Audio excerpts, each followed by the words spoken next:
Je vous remercie, Monsieur le Président. Majesté, Altesse, Excellences, Mesdames et Messieurs, les chefs d'État et de gouvernement, Monsieur le Secrétaire général de l'ONU, Mesdames, Messieurs, le Sénégal salue la tenue en terre africaine du Maroc de cette 22e conférence des États partis à la Convention des Nations Unies sur les changements climatiques. Je remercie et félicite Sa Majesté le roi Mohamed VI et son gouvernement, ainsi que le peuple marocain, pour l'accueil chaleureux et la parfaite organisation de ce rendez-vous mondial sur la question du climat, si vitale pour les générations actuelles et futures.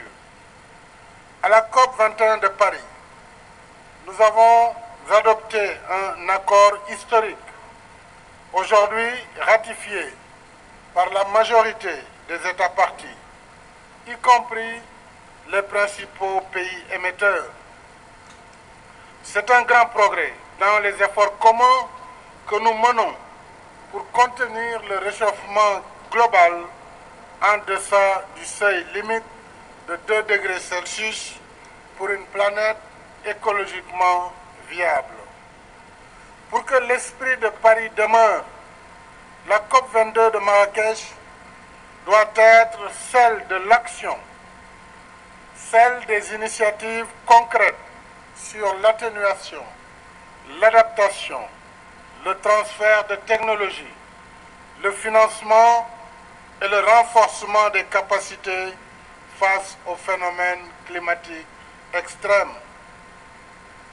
Le Sénégal appelle en particulier à la clarification des modalités de financement des contributions déterminées au niveau national et à la simplification des procédures et formalités d'accès aux ressources du Fonds vert pour le climat.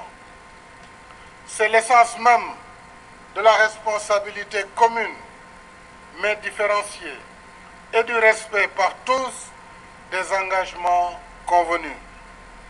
À ce titre, et dans le cadre de sa contribution déterminée au niveau national, le Sénégal s'est résolument engagé dans la mise en œuvre d'une stratégie globale de mix énergétique.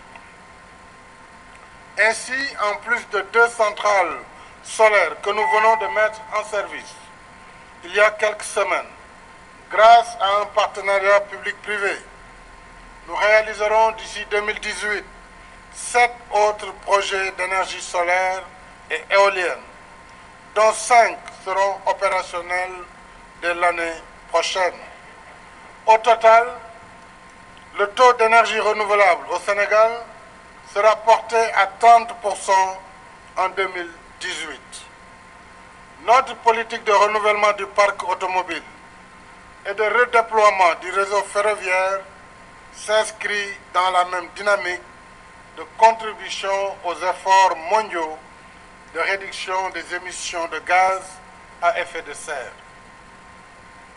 En conséquence, et c'est l'appel que je lance aux partenaires bilatéraux et multilatéraux, le meilleur soutien que nous attendons dans ce domaine, c'est d'appuyer directement les projets de production d'énergie propre pour rendre le coût plus compétitif. C'est ainsi que nous réussirons la transition vers les énergies non polluantes pour un développement durable parce que respectueux du droit des générations actuelles et futures à un environnement viable. Je vous remercie de votre aimable attention.